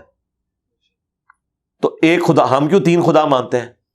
تو اکثر وہی جواب دیتے ہیں جو ہمارے مولوی دے رہے ہوتے ہیں کہ معرفت کی بات ہے، آپ کو سمجھ نہیں آئے گی. یقین کریں آپ اس کی گفتگو سنیں تو آپ کو لگے گا کہ یہ کوئی بریلوی، دیوبندی، اہل حدیث، شیعہ کے مولوی کا جواب ہے جو ان کے پادری دے رہے ہوتے تھے کتابوں کے اگینسٹ. یہ آپ انگلش میں ان کی لائف سٹوری سنیں، رکت انگیز اشک بار آنکھوں سے سننے والی ہے، تو آپ کو پتا چلے گا کس طرح وہ اسلام تک پہنچے. تو آپ یہودیوں کا ذکر کر رہے ہیں، یہودی اس وقت تو پریکٹیکلی یہودی تو ایک خدا کے ہی ماننے والے ہیں. ایون سکھ بھی ایک خدا کے ماننے والے ہیں. وہ پہلے تھا ان کے اندر ایک ایشو حضرت عزیر علیہ السلام کے بارے میں, اور کرسچنس کے ساتھ بھی آپ بات کریں, تھوڑی سی بحث کریں, تو الٹیمیٹلی وہ کہیں گے خدا ایک ہی ہے, اس کے روپ یہ ہیں اور یوں ہے. وہ کریں گے, انہیں کہیں کہ آپ ایک ان ایمبیگوس آیت ٹیمپرڈ تورات اور انجیل سے پیش کریں کہ جو بتاتی ہو کہ 3 خدا ہیں, کیونکہ یہ تو بنیادی عقیدہ ہو گیا نا. اور قرآن پورے کا پورا سینٹرڈ اراؤنڈ توحید ہے. ہمیں کوئی آگے کہنا کوئی ایک ان ایمبیگوس آیت بتائیں کہ ایک خدا ہے, ہم کہیں گے کوئی سا سبق کھول لو, ساری ان ایمبیگوس ہے, بالکل واضح ہے, غیر مبہم ہے کہ ایک خدا ہے. ڈاکٹر ذاکر نائک نے ایک ویڈیو ریکارڈ کروائی تھی بہت پہلے بھی, انہوں نے اردو میں بھی انگلش میں بھی, کانسیپٹ آف گاڈ. تمام ریلیجنز میں جو دنیا میں جتنے ورلڈ ریلیجن, ان کے اسکرپچرز کے اندر, ان کی کتابوں کے اندر جو ایک خدا کا کانسیپٹ ہے, تو پریکٹیکلی ایک خدا کا ہی کانسیپٹ پایا جاتا ہے تمام ریلیجن کی کتابوں کے اندر. اب پریکٹیکلی وہ اس کے اوپر عمل نہیں کر رہے, تو پھر آپ مزید ڈیپ ڈیگ کریں گے تو الٹیمیٹلی اسلام تک اس لیے پہنچیں گے کہ اسلام نے کسی اور ریلیجن کا ڈینائل تو کیا ہی نہیں ہے. اسلام یہ کہہ رہا ہے کہ باقی جتنے ریلیجن ہیں جو الہامی ہیں وہ یہی تعلیمات دیتے تھے, اور اسی کی ہی ایک سمجھ لیں فائنل ورژن, فائنل ٹیسٹمنٹ قرآن اور نبی الاسلام کی مبارک دعوت ہے. مجھے بتائیں کس مسلمان نے دنیا میں دعویٰ کیا ہے کہ اسلام کے بانی محمد رسول اللہ ہے؟ ہم نے تو کبھی کہا, ہم تو سٹارٹ ہی کہتے ہیں آدم سے لے کے عیسیٰ تک علیہ السلام اجمعین, اور اس کے بعد خاتم النبیین محمد رسول اللہ صلی اللہ علیہ وآلہ وسلم. ہم نبی الاسلام پر ایمان لانے کو بھی اتنا ہی ضروری سمجھتے ہیں جتنا اگلے انبیاء کو, اور اگلے انبیاء کو بھی ماننا اتنا ہی ضروری سمجھتے ہیں جتنا کہ اپنے نبی کو صلی اللہ علیہ وآلہ وسلم. ہم تو تمام ریلیجن کے ماننے والے ہیں, اور ٹرو کانسیپٹ جو گاڈ کا ہے ان میں موجود ہے, اور ان الہامی کتابوں میں آخری پیغمبر کی پیش گوئیاں بھی موجود ہیں. اگر آپ کو تورات اور انجیل یہ بتا رہی ہو کہ جب وہ آخری نبی آئیں گے تو آپ نے ان پر ایمان لانا ہے, اور وہ عیسیٰ ابن مریم کا نام دنیا میں روشن کریں گے, اور ان کے منہ میں اللہ اپنا کلام ڈالے گا, اور وہ اپنی خواہش سے کچھ نہیں کہیں گے, وہ وہی کہیں گے جو اللہ ان کو وہی کرے گا. یہ آیات تو قرآن میں بھی ہے, وَمَا يَنطِقُ عَنِ الْهَوَىٰ إِنْ هُوَ إِلَّا وَحْيٌ يُوحَىٰ, جو آپ کو گاسپل آف جان میں ڈیوٹرانومی چیپٹر میں تورات کے اندر اولڈ ٹیسٹمنٹ میں ملے گا. یہ ساری باتیں قرآن میں ہیں, اور یہ ان کے لیے ایک بڑی یونیک بات تھی, کیونکہ اگلے انبیاء کی جو کتابیں ہیں وہ سلیبس کی شکل میں انہیں دی جاتی تھی. یہ ان کے لیے بڑی حیران کن بات تھی کہ ایک پروفٹ ایسا بھی آئے گا جسے سلیبس نہیں دیا جائے گا, بلکہ 23 سال تک مسلسل جب بھی کوئی ایشو ہوگا اس کے دل کے اوپر بات اترے گی اور وہ لکھوائے گا. یہ کسی پیغمبر کے ساتھ نہیں ہوا. اس لیے نبی امی کی نشانیاں تمام الہامی کتابوں میں یہ ہیں کہ آخری وہ ہوگا جو امی ہوگا, اسے کوئی کتاب نہیں دی جائے گی جو لوگوں کو دے گا سلیبس کے طور پہ, بلکہ اس کے سینے پہ کلام اترے گا, پھر وہ لکھوایا کرے گا, اس کے منہ سے خدا بولے گا. یعنی یہ اس فارم میں نہیں جو صوفیہ کلیم کرتے ہیں, مراد یہ کہ اللہ ان کے دل پر القاء کرے گا اور وہ اپنی زبان سے اس کلام کو بیان کریں گے. یہ نبی الاسلام کی نشانیاں بتائی گئی تھی.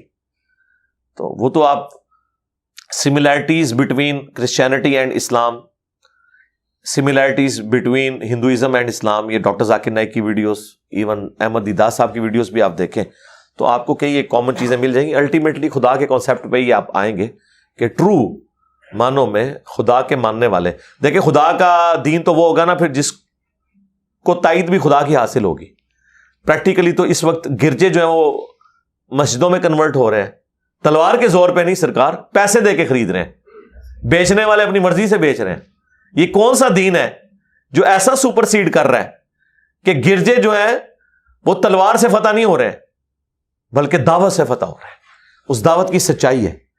کتنے بڑے بڑے اسلام کے دشمن اسلام کے خلاف پروپیگنڈا کرنے کے لیے, کتابیں لکھنے کے لیے نکلے ہیں اور اسلام کے ہاتھوں مغلوب ہو گئے, اسلام قبول کر لیے. تو سرکار پھر جادو وہ جو سر چڑھ کے بولے. یہ سچائی کی طاقت ہے کہ جو لوگ نبی الاسلام کے خلاف, اسلام کے خلاف نکلتے ہیں اور اللہ تعالیٰ انہیں اسلام کی دولت دیتا ہے, اس لیے کہ وہ ٹروتھ لور ہوتے ہیں. اور دوسری طرف یہاں بیٹھے ہوئے مولوی ہیں, ملے ہیں, مولانے ہیں, مفتی ہیں, پوری زندگی قرآن پڑھاتے رہتے ہیں, حدیث پڑھاتے رہتے ہیں, لیکن اللہ تک نہیں پہنچتے. اللہ نہیں ہوتا زندگی میں, نبی نہیں ہوتا, باقی سارے ہوتے ہیں. اور ایک وہ لوگ ہیں جو اللہ اور اس کے نبی کے دشمن بن کے نکلتے ہیں لیکن تلاش میں ہوتے ہیں سچائی کے. اللہ تعالیٰ انہیں حق تک پہنچا دیتا ہے. ان کی اس تڑپ, اور یہ اللہ کا وعدہ بھی ہے, اللہ نے اپنے اوپر خود لازم کر لیا ہے, والذین جاہدوا فینا لنہدینہم سبلنا. دیکھیں اللہ تعالیٰ نے کبھی بھی کسی کے ساتھ ضد نہیں لگائی سوائے اس شخص کے ساتھ جو خود اپنی آنکھیں بند کر لے. اس کو اللہ نے کہا کہ اگر کوئی ایسا کرے گا پھر ہم اس کے اوپر مہر لگائیں گے, ختم اللہ علی قلوبہم وعلی سمعہم, پھر ہم سے کوئی گلہ نہ کرے. جو سورۃ الانعام کی آیت نمبر 110 ہے کہ ہم ان کی آنکھوں اور دلوں کو حق بات قبول کرنے سے پھیر دیں گے, جیسا کہ جب پہلی دفعہ ان کے سامنے حق آیا تھا تو انہوں نے ڈینائل کیا تھا اس کا. وَلَوْ أَنَّنَا نَزَّلْنَا إِلَيْهِمُ الْمَلَائِكَةَ, اب یہ حالت ہے کہ ان کے اوپر اگر فرشتے بھی نازل ہوں, مردے قبروں سے نکل کے ان سے باتیں کریں اور قیامت بھی ان کے سامنے قائم ہو جائے, تب بھی یہ ایمان نہیں لے کر آئیں گے, کیونکہ اللہ نے مہر لگا دی ہے.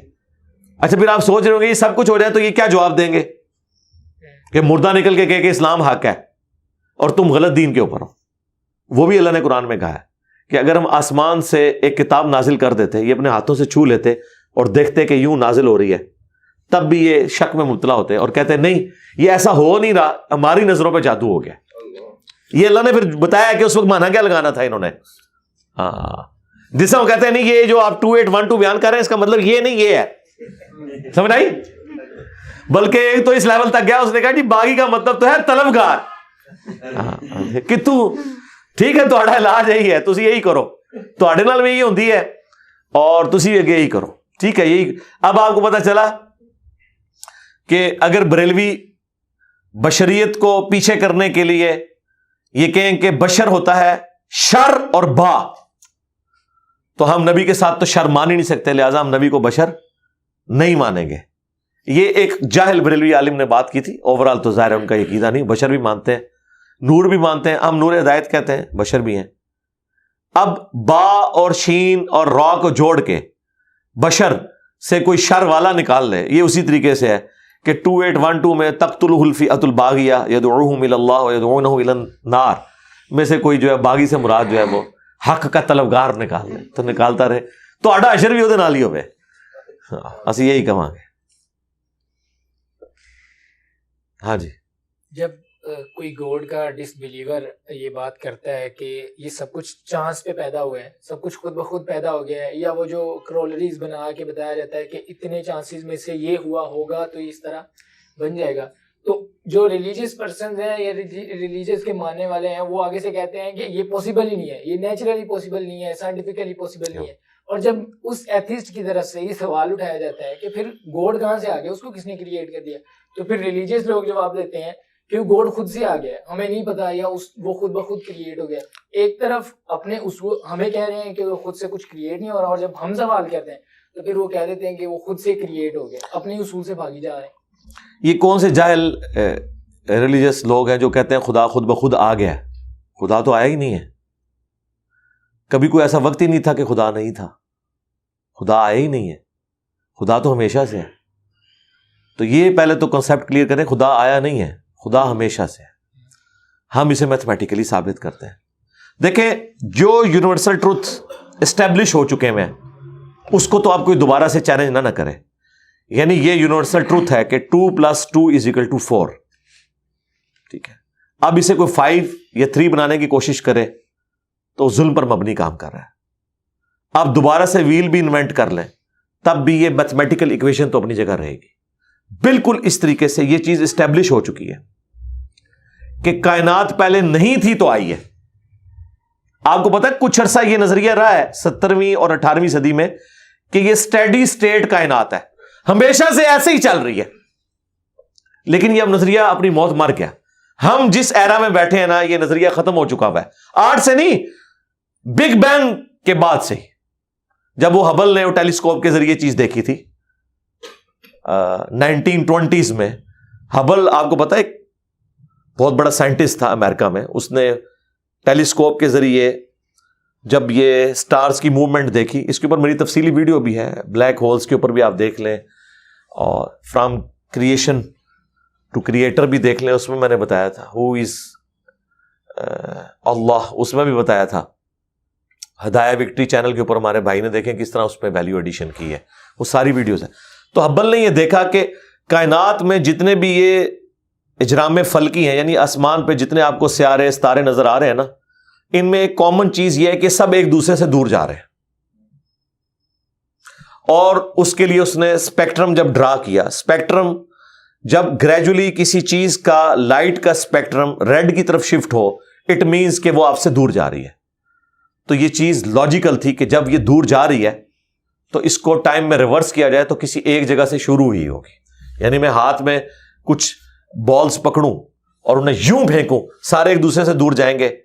اور یہ ایک یونیورسل ٹروتھ ہے کہ یہ دور اس لیے جا رہے ہیں کہ کہیں ایک جگہ سے یہ سٹارٹ ہوئے تھے. یہ تو ایک نیچرل چیز ہے. اچھا، انہوں نے کہا کہ اگر ہم ٹائم کو ریورس کریں اور ایسے پوائنٹ پہ پہنچیں کہ جہاں سے یہ چیز سٹارٹ ہوئی تھی، تو اس کو سائنٹسٹ نے نام دیا کہ وہ ایک ایسا پوائنٹ تھا کہ جس کی ڈینسٹی انفینٹ تھی، نہ ختم ہونے والی، اور والیوم زیرو تھا. والیوم زیرو ہے اور ڈینسٹی انفینٹ ہے. اٹ مینس کریشن ایکس نہیں لو، عدم محض سے وجود، کچھ نہیں تھا تو یہ ہو گیا.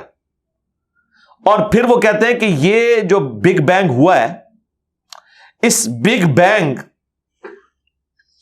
کے بعد اگر ایک سیکنڈ کے ٹریلین حصے کے اندر بھی ذرا سی ڈسٹربنس آتی تو یہ کائنات وجود میں نہیں آ سکتی تھی. اور یہ تو صرف وجود میں آنے کی بات ہے.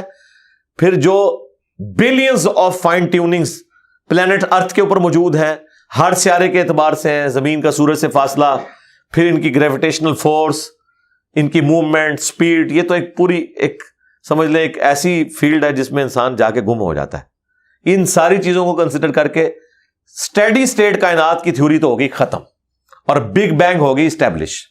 اب یہ تو ثابت ہو گیا کہ کریشن ایکس نہیں لو ہوئی ہے، یعنی انسان یا کائنات یہ پیدا ہوئے ہیں. پرابلم تب تھی آپ کے لیے جب آپ یہ مانتے کہ یہ بھی ہمیشہ سے ہیں، ہمیشہ سے انسان پیدا ہو رہے ہیں اور دوسرا اینڈ کوئی نہیں ہے. یہ تو مسئلہ حل کر دیا آپ کا سائنس نے. ان کا نہیں، کریشن تو ہوئی ہے.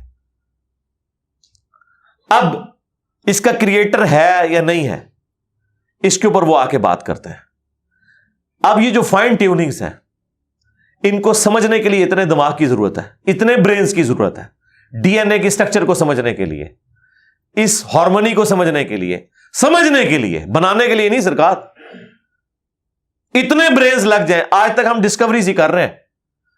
یہ جتنے ہم چیزیں دریافت کرتے ہیں نا، وہ ہم قانون قدرت دریافت کرتے ہیں. یعنی اگر ہم نے یہ چیز ایکسپلور کر لی ہے کہ سورج مشرق سے نکلتا ہے، مغرب میں غروب ہوتا ہے ود رسپیکٹ ٹو زمین، ویسے تو غروب ہوتا ہی نہیں ہے نا، نکلتا ہے.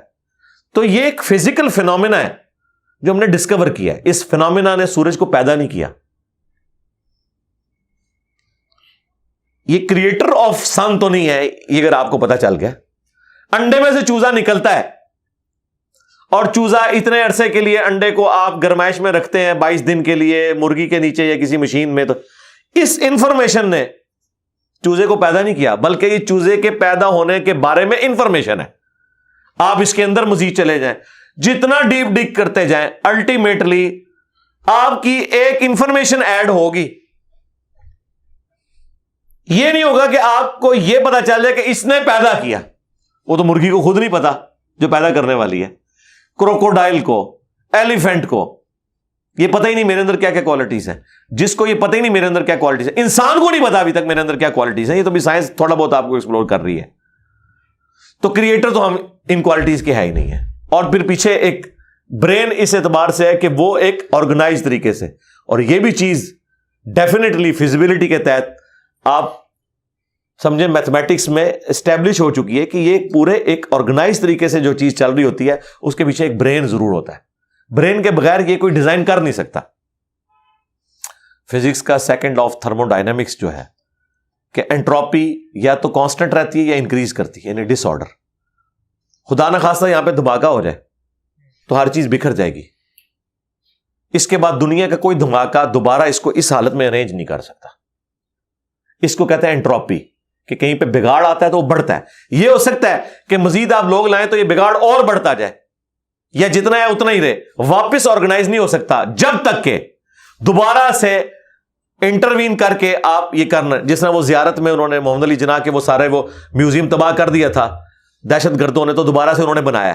تو خود بخود تو نہیں بنا، دھماکے کے بعد تو سب کچھ خود بخود پھیل گیا تھا، لیکن دوبارہ اس جگہ پہ لانے کے لیے آپ کو بجٹ لگا ہے, برین لگا ہے, ایفرٹ پٹ کی ہیں, پھر جا کے وہ آرگنائز ہوا ہے. تو اس کا مطلب ہے آرڈر بنانے کے لیے برین چاہیے ہوتا ہے, ڈس آرڈر کے لیے کوئی مسئلہ نہیں, اور ڈس آرڈر کے بعد دوبارہ آرڈر بن جائے اس کے لیے برین چاہیے. سرکار یہ کون سا ڈس آرڈر ہے, یہ کون سا بگ بینگ ہے؟ چھوٹا سا دھماکہ آرگنائز نہیں کرتا, چیز کو بگاڑتا ہے, اور اتنا بڑا دھماکہ, اتنا بڑا آرڈر لے آیا ہے کہ پلانٹ ارتھ کے اوپر 2 ملین سے زیادہ اسپیشیز ہیں. ایک ایک اسپیشی کے اوپر آپ زندگی گزارے, آپ صرف اس کی عادتیں ہی نہیں بتا سکتے کیا ہیں. یہ تو چھوڑ دیں کہ یہ بنی کیسی ہے. تو یہ تو ایک نہ ختم ہونے والا سلسلہ ہے. تو یہ برین تو اسٹیبلش ہے. اب اگلا سٹیپ یہ ہے کہ یہ جو برین ہے, وہ رچرڈ ڈاکنز بھی کہتا ہے نا دا گاڈ ڈیلوژن میں, جب فریڈ ہائل کا جملہ اسے کوٹ کیا گیا نا, فریڈ ہائل ایک بہت بڑا سمجھے فلاسفر بھی تھا, سائنٹسٹ بھی تھا. اس نے کہا تھا کہ انسان کا بن جانا خود بخود یہ اسی طرح کا فینومینا ہے, یہ اس سے بڑھ کر کمپلیکس فینومینا ہے کہ کوئی شخص یہ کلیم کرے کہ کوئی ہوائی جھکڑ ٹورنیڈو چلا اور اس نے کوڑے کباڑ کے ڈھیر سے مٹیریل اٹھایا اور ایک بوئنگ 747 تیار کر دیا.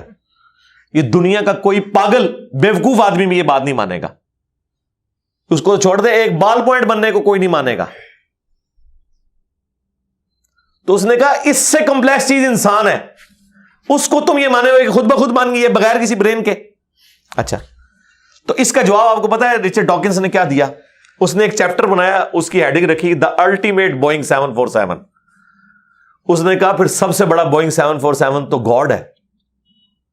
آپ یہ کہہ رہے ہو کہ انسان اتنا کمپلیکس ہے کہ خود بن نہیں سکتا کسی کے بنائے بغیر, تو جو اس کو بنانے والا ہے وہ تو اس سے زیادہ کمپلیکس ہے, وہ تو الٹیمیٹ بوئنگ 747 ہے. اگر اتنا مشکل انسان ڈی این اے اسٹرکچر والا, یہ آپ کہتے ہو خود نہیں بنے گا, اس کو کوئی بنائے گا, تو جس نے اسے بنایا ہے وہ تو اس سے زیادہ کمپلیکس چیز ہے, تو اس کا بھی کوئی کریٹر ہونا چاہیے. تو ہم نے کیا کہا تھا, رکو ذرا صبر کرو, for the sake of argument ہم تمہاری بات کے ساتھ ایگری کرتے ہیں, لیکن آگے چل. ہاں, وہ جو کریٹر ہے جس نے ہمارے کریٹر کو بنایا ہوگا تو یقیناً وہ ہمارے کریٹر سے بھی زیادہ کمپلیکس کریٹر ہوگا, تو پھر اس کا بھی کوئی کریٹر ہونا چاہیے. اب تو قیامت تک لگا رہا ہے, یہ ایکویشن کہیں ختم نہیں ہوگی تا وقت کہ کوئی ایک کریٹر ایسا ہو جسے کسی نے نہ بنایا ہو. تو وہی تو ہے لم یلد ولم یولد. سورہ اخلاص میں ہی تو ڈیفینیشن ہے, لم یلد ولم یولد. سرکار یہ آپ کو میتھ سمجھا سکتی ہے, یہ آپ کو فزکس سمجھا سکتی ہے, یہ کتنی بڑی ڈیفینیشن ہے. ہم نے بچپن میں ایسے ہی یاد کر لیا کہ نہ اس کا کوئی باپ ہے نہ کوئی بیٹا, نہ یہ تو ہم ایک اخلاقی سے ترجمہ کر رہے ہیں نا. تو ایکچوئل ترجمہ ہے کہ نہ وہ خود کسی سے نکلا ہے نہ اس سے کوئی نکلا ہے, وہ ہمیشہ سے ہے. اس لیے بخاری مسلم میں حدیث ہے کہ تمہارے پاس شیطان آتا ہے نا تو کہتا ہے پہاڑوں کو کس نے بنایا؟ تم کہتے ہو اللہ نے. پوچھتا ہے درختوں کو کس نے بنایا؟ کہتا ہے اللہ نے. تم کہتے ہو اس کو جواب کے طور پر جب وہ سوال پوچھتا ہے, پھر مختلف سوال کرتا ہے, تم اللہ کہتے ہو, اینڈ پہ وہ کہتا ہے اللہ کو کس نے بنایا؟ اب تم نے کہنا ہے پھر اس پہ قل هو اللہ احد اللہ الصمد لم یلد ولم یولد ولم یکن لہ کفوا احد. ذرا نبی علیہ السلام تو اتنا ہی کہہ سکتے تھے نا, آپ کو اللہ تعالیٰ نے ہماری ہدایت کا امام بنایا, ٹھیک ہے. لیکن بعد میں جب یہ میتھمیٹیکل ایکویشنز, سائنٹیفک ڈسکوریز اور یہ یونیورسل ٹروتھ انسانوں کو اللہ تعالیٰ نے دریافت کروائے ہیں, تو اب ہم بڑی آسانی سے اس کو مزید ایکسپلین کر سکتے ہیں کہ اگر کوئی کریٹر کا کریٹر ہے تو اس کا بھی کوئی کریٹر ہوگا. اور یوں یہ ایک سمجھ لے نہ ختم ہونے والا سلسلہ شروع ہو جائے گا. یہ آپ کو اچھا, اب آپ سوچ رہے ہو کہ یہ کیوں ماننا پڑے گا کہ کوئی ایک ایسا ہونا چاہیے کہ جس کا, یہ اس لیے ماننا پڑے گا کہ دوسری طرف ایکویشن جو ہے وہ فزیکلی میرے سامنے موجود ہے کہ میں ہوں, کریشن موجود ہے. اگر ایک تھیوری ہوتی نا کہ نہ کریشن ہوتی نہ کریٹر تو ہمیں کوئی چیز مجبور نہیں کرتی تھی. اب ہماری مجبوری یہ ہے کہ کائنات ہمارے سامنے ہے, ہم زندہ مخلوق ہیں, ہم سب کچھ دیکھ رہے ہیں, کریٹڈ چیزیں موجود ہیں, تو دوسرے اینگل پہ ہمیں جانا پڑے گا اور الٹیمیٹلی کسی ایک کریٹر پہ رکنا پڑے گا, کوئی کریٹر نہ ہو اس کا. اس لیے میں نے اپنی ویڈیوز میں بارہا کہا ہے, اگر آپ مجھ سے پوچھیں کہ اللہ تعالیٰ کی کون سی ایسی کوالٹی ہے جو امیجنیشن سے باہر ہے, جس کی آپ کو مثال بھی نہیں بیان کر سکتے. دیکھیں, اگر اللہ تعالیٰ کہتا ہے میں سنتا ہوں دیکھتا ہوں, تو ہم اس کا ایک دھندلا تصور لا سکتے ہیں کہ میں بھی سنتا ہوں اور دیکھتا ہوں, اگرچہ میرا ادھار کا ہے, اللہ کا ذاتی ہے, میرا لمیٹڈ ہے, اللہ کا ان لمیٹڈ ہے, میرا ڈپینڈنٹ ہے, اللہ کا انڈیپینڈنٹ ہے. ہر چیز کو آپ امیجن کر سکتے ہیں, لیکن اللہ کی جو یہ کوالٹی ہے کہ وہ ہمیشہ سے ہے, کبھی کوئی وقت ایسا نہیں تھا کہ وہ نہیں تھا. یہ ایک ایسا اندھا کنواں ہے, یہ وہ کانسیپٹ ہے کہ جس میں آپ غرق بھی ہو جائیں آپ کو اس کا کوئی سرا نہیں پکڑائی دے گا. ٹھیک ہے, اور یہ اللہ کی ایسی کوالٹی ہے. بہرحال یہ کوالٹی تو ہم اللہ کے ساتھ شیئر نہیں کر سکتے, لیکن جو اس کی دوسری کوالٹی ہے کہ وہ ہمیشہ کے لیے ہے, اس نے دیکھیں آپ کو شیئر کر لیا اپنے ساتھ, خالق اور مخلوق کے فرق کے ساتھ ہمیشہ کی زندگی اس نے جنت میں آپ کا مقدر کر دی ہے. یعنی وہ کوالٹی تو شیئر نہیں ہو سکتی کہ ہمیشہ سے ہو, لیکن ہمیشہ کے لیے ہو, یہ اس نے آپ کو دے دی ہے. دیکھیں, یہ وہ کنسپٹ ہے جس کے بعد آپ اللہ سے محبت کریں کہ دیکھیں وہ اکیلا تھا, اس نے اپنے ساتھ آپ کو شریک کر لیا, اس اعتبار سے کہ خالق اور مخلوق کا فرق تو ہے, لیکن اس نے دیکھیں آپ کو کیا کیا نعمتیں جنت میں دینی ہیں. آپ خواہش کریں گے وہ چیز آپ کے سامنے آ جائے گی. اسی کے لیے میں نے وہ منی گاڈ کی ٹرم ڈیوائز کی تھی خالق اور مخلوق کے ساتھ سمجھانے کے لیے. اپنا تو انہوں نے وحدت الوجود ڈیوائز کیا, جبکہ وجود تو اللہ کے علاوہ بھی موجود ہے, لیکن ہم نے کبھی ان کو نہیں کہا آپ کافر ہو. یہ ایکسپلینیشن دیتے ہیں وحدت الوجود سے مراد یہ ہے کہ حقیقی وجود ایک ہے, باقی اسی نے پیدا کیا, حالانکہ ان کا یہ نظریہ نہیں ہے. یہ کہتے ہیں باقی بھی اسی کا حصہ ہے. ہم کہتے ہیں نہیں, چلو ٹھیک ہے, ہم بدگمانی نہیں کرتے. وحدت الوجود کا کانسیپٹ ہم نے کفر و شرک ان کے کہنے کے اوپر نہیں مانا, حالانکہ ہم لگا سکتے تھے فتویٰ, کیونکہ جب کوئی اپنی ایکسپلینیشن دے دیتا ہے پیچھے فتویٰ نہیں رہتا. لیکن انہوں نے ہمارے اوپر فتوے لگائے, یہ ہو گیا وہ ہو گیا, اور پھر دیکھیں وہ مفتی سعید صاحب نے بھی کہہ دیا بھائیا سب کی اپنی چھوٹی چھوٹی خدائیاں ہوں گی. ہاں آیا نا پھر. اور اب سے اس سے بڑی بات یہ کہتے ہیں یہ جی وہ جنت میں تو آپ دعا کریں گے تو آپ کو ملے گا, خواہش اور کن فیکون نہیں ہوگا. سرکار خواہش ہی ہے, اور آپ تو بات ہی نہ کریں, آپ تو اپنے بابوں کے لیے دنیا میں یہ کہتے ہیں نگاہ مار کے کر دیتا, تسی دنیا نگاہ مار کے کر دو دعا بغیر. کبھی آیا کہ عبد القادر جانی نے دعا کی تو مردہ زندہ ہو گیا؟ کہا نہیں کیا, اٹھ کن فیکون تسی دنیا چ منے بیٹھے ہوئے ہو, سانو جنت بھی کن فیکون کے اوپر تم جو ہے وہ کہتے ہو کہ یہ شرک کر رہے ہیں. تمہارے سارے بابوں کے بارے میں تم یہ دنیا میں شرک مانے ہوئے ہو, جو ہے ہی سب کچھ جھوٹ ہے. ہم تو آخرت بتا رہے ہیں کن فیکون اس اعتبار سے کہ آپ کی خواہش کے بعد وہ چیز آپ کے سامنے آ جائے گی. چاہیں تو اشاروں سے اپنے کایا ہی پلٹ دیں دنیا کی. ہاں یہ حال ہے خدمت گاروں کا, سرکار کا عالم کیا ہوگا, اشاروں سے, دعاؤں سے نہیں. تو سانو کہتا نہیں جنت دعا تو بعد ملے گا, اشارے نہ کچھ نہیں ملے گا. تو اسی دنیا جی اپنی جہنم بنائی ہوئی ہے اس طرح سے عقیدے رکھ کے, اور جو ایکچوئل ہے وہ تو ہے انشاءاللہ تعالی. ہاں شاید آپ کے لیے اور آپ جن کو مانتے ہیں ان کے لیے نہ ہو, اس لیے آپ ماننے کے لیے تیار نہیں ہے. ہمارے لیے تو ہے انشاءاللہ تعالی, انشاءاللہ. لاسٹ کوسچن ہے, اور یہ آپ کے پلیٹ فارم سے ریلیٹڈ ہی ہے کہ آپ سے جب بھی ایتھیزم کے بارے میں سوال ہوتا ہے, یہ تو اب نشست ہو گئی ہے نا, اللہ کا شکر ہے, لیکن جب بھی آپ سے ایتھیزم کے متعلق سوال ہوتا ہے تو آپ کہتے ہیں ہمارا ان سے مین جو اختلاف ہے وہ ہے ایگزسٹنس آف گاڈ پہ. کئی لوگ ایسے ہوتے ہیں جن کو کئی سوالات تنگ کر رہے ہوتے ہیں, ان کو ان کے سوالات کے آنسر مل جائیں گے تو وہ اسلام کی طرف آنا شروع ہو جاتے ہیں. کب تک آپ اس چیز کو اوائڈ کرتے رہیں گے؟ نہیں, یہ فضول حرکت ہے. دیکھیں پڑھی لکھی اپروچ رکھیں, یہ ایک اصول ہے. دنیا میں کوئی بھی بات بغیر اصول کے نہیں چلتی. یہ بڑی سخت زیادتی ہے کہ آپ بغیر اصول کے بات کریں کہ جی منو ایتھو دسنا شروع کرو. اس طرح تو نہیں ہوتا میرے بھائی. اگر آپ نے موٹر بائک بنانی ہے تو ایک ایس او پی ہے اس کا, تب جا کے ایک موٹر بائک تیار ہونی ہے.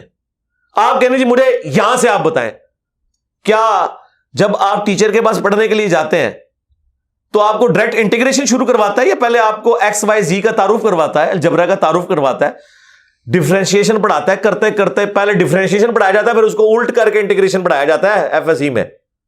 آپ جا کے نہیں منو انٹیگریشن تو پڑھاؤ, تو اس کو بتایا جائے گا کہ ادھر ہم بعد میں پہنچیں گے, کیونکہ ہم انٹیگریشن کا مقدمہ جس بنیاد کے اوپر کھڑے کیے ہوئے ہیں اس کا سٹارٹ الجبرا سے ہوتا ہے, ایکس وائی زی سے ہوتا ہے, کچھ یونیورسل ٹروتھ سے ہوتا ہے, کچھ ایسے ویریبلز ہیں جن کو آپ نے کنسیڈر کرنا ہے تو یہاں تک پہنچیں گے.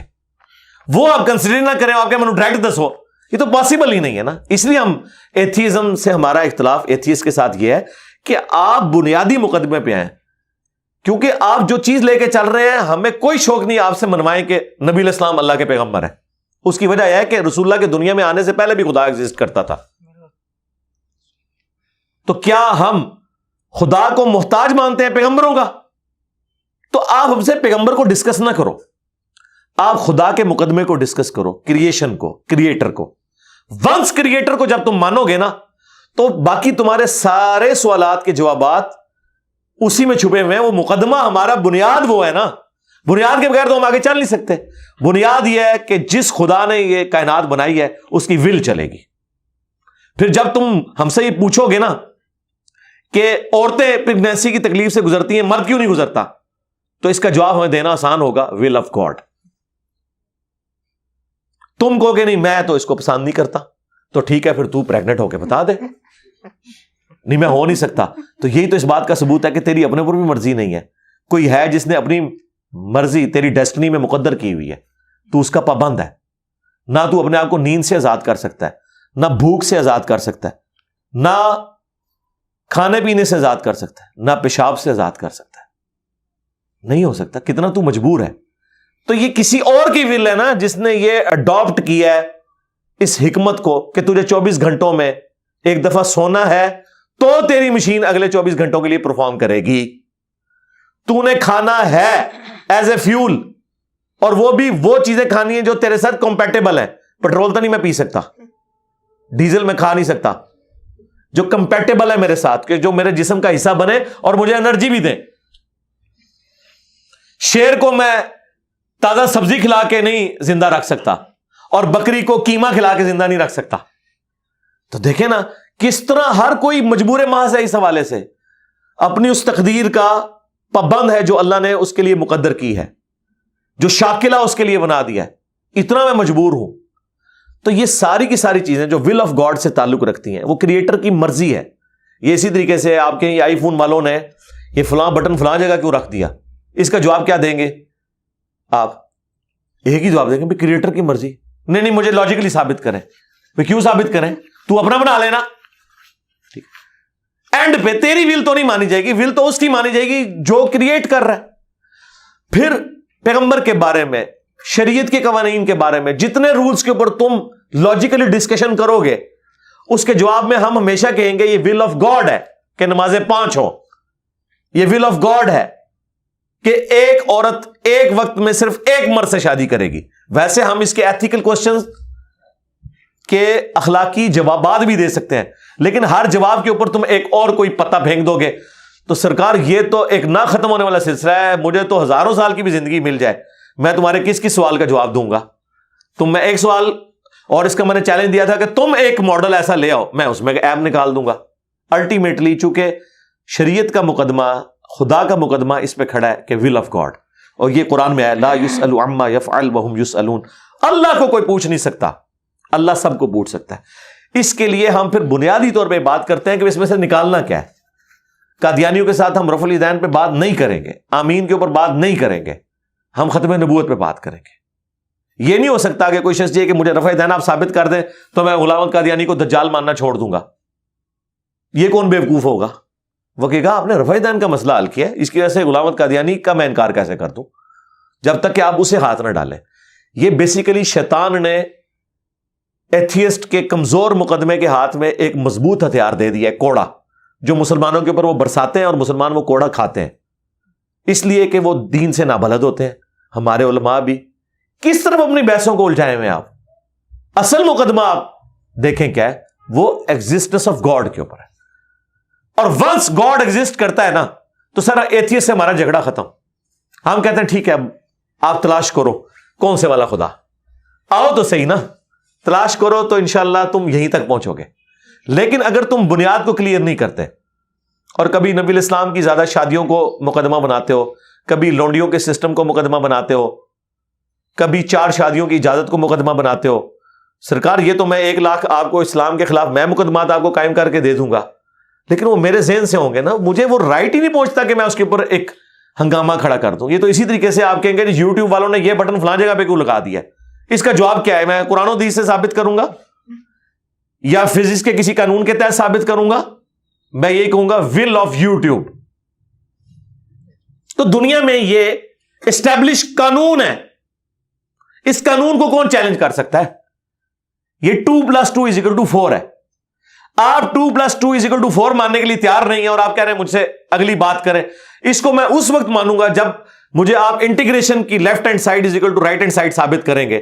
میں کہوں گا کہ مامو پارٹی، ادھر جی مامو پارٹی ہے نا، کہ جب تو بنیاد ہی نہیں مان رہا، تجھے میں میتھمیٹکس کہاں سے سمجھاؤں جب تک تجھے کانسیپٹ کلیئر نہیں ہوگا.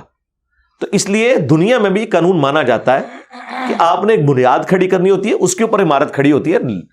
آپ آخری منزل پہ پہلے نہیں پہنچ جاتے اور یہ بحث کو الجھاتے ہیں اور اس کے اوپر آپ لاجکس تلاش کرتے رہتے ہیں. اسی میں آپ پوری زندگی، یہ تو اسی طریقے سے ہے کہ ایک شخص موٹر بائک خریدے اور پھر کہے کہ میں نے یہ نیت کی ہے کہ جب میرا موٹر بائک پنکچر ہوگا تو اس میں پنکچر میں خود لگاؤں گا اور اس کے لیے جو ربڑ ہے اس کا ربڑ پلانٹ کا پودا میں خود اپنے گھر میں اگاؤں گا. اور پھر وہ پودا بڑا ہوگا، پھر ربڑ نکالنے کے لیے اس کے لیے ایک ٹیکنالوجی ہے، اس کو ٹیوب تک پہنچانے کے لیے پھر تو پوری زندگی ایک موٹر سائیکل ہی پالیں گا. ٹھیک ہے نا؟ اس طرح تو نہیں ہے، ویل تو نہیں انوینٹ کرنا. جو اسٹیبلش قوانین ہے آپ نے اس سے آگے چلنا ہے. یہ ہو گیا، اب آگے چلنا ہے. جب آپ آگے چلیں گے تو پھر آپ کو آہستہ آہستہ ساری چیزیں سمجھ آئیں گی. پھر بھی جو انریزالوڈ چیزیں ہیں، سب سے بڑی انریزالوڈ چیز تو یہ کہ اللہ نے اپنے آپ کو پردے میں رکھا ہوا ہے. سورہ الشعراء کے سٹارٹ میں ہے کہ ہم چاہیں تو آسمان سے ایک ایسی نشانی نازل کریں کہ سب کے سب لوگ ایمان لے آئیں. تو ہو سکتا ہے ایتھیسٹ کہیں گے ہاں جی ایسا ہو جائے تو میں بھی مان لوں گا، لیکن اللہ کہہ رہا ہے نہیں ہوگا. جب ایسا کریں گے تو کہیں گے ہماری آنکھوں پہ جادو کر دیا گیا. یہ حقیقت بات ہے. مجھے بتائیں، جب موسیٰ علیہ السلام نے جادوگروں کے مقابلے پہ عصا پھینکا، ان کی رسیاں تو صرف آنکھوں کو نظر آ رہی تھی سانپ، انہوں نے کوئی چیز وہاں سے کھائی بھی نہیں ہے، وہ کھا بھی سکتی بھی نہیں تھی کیونکہ نظروں کا دھوکہ تھا. قرآن تو کہتا ہے ایک مکھی کوئی نہیں بنا سکتا، تو جادوگر کیسے سانپ بنا سکتے تھے؟ کچھ نہیں تھا بنایا، وہ سیمز لائک دیٹ تھا. لیکن موسیٰ علیہ السلام نے جو کچھ کیا تھا وہ سیمز لائک دیٹ نہیں تھا. وہ اجدہا بنا، فزیکلی اس کو کھا گیا. فزیکلی کسی چیز کو ریموو کرنا سیمز لائک دیٹ نہیں ہوتا. وہ ڈیوڈ کاپر فیلڈ کی ویڈیوز میں ہوتا ہے کہ اسٹیچو آف لبرٹی غائب ہو گیا، کیونکہ ویڈیو میں غائب کیا ہوتا ہے، ایکچولی وہیں پہ ہوتا ہے. ٹرین کا ڈبہ بھی وہیں پہ ہوتا ہے، جہاز بھی وہیں کھڑا ہوتا ہے، اور دیواریں چین بھی وہیں پہ ہی ہوتی ہے. وہ کیمرے کے کمال سے دکھا رہے ہوتے ہیں کہ گزر گیا، حالانکہ گزرا نہیں ہوتا، فزیکلی تو نہیں گزرا ہوتا. لیکن یہ تو فزیکلی لوگوں نے دیکھا، کیمرے سے نہیں.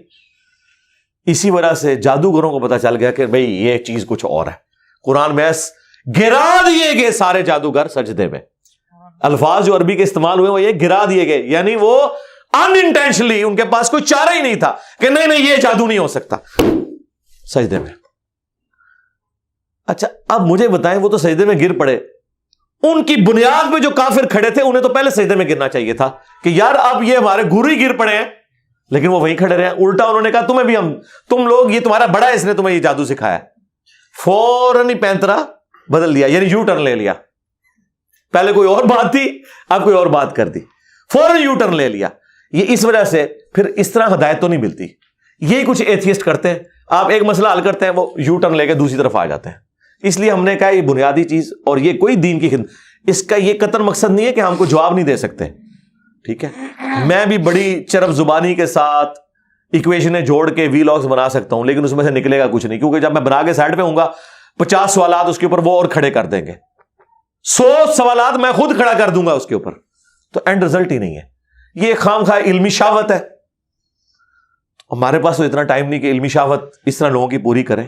ٹھیک ہے، جو جائز طریقہ ہے ہم اسی طریقے سے ہی کریں گے. ٹھیک ہے، جو قرآن و سنت کے دلائل ہیں وہ پیش کریں گے، عقلی دلائل پیش کریں گے، اور بنیادی مقدمہ اس کو کلیریفائی کریں گے. ٹھیک ہو گیا؟ صلو علی محمد وعلی محمد، اللہم صلی علی محمد وعلی آل محمد واصحاب محمد وازواج محمد اجمعین الی یوم الدین آمین.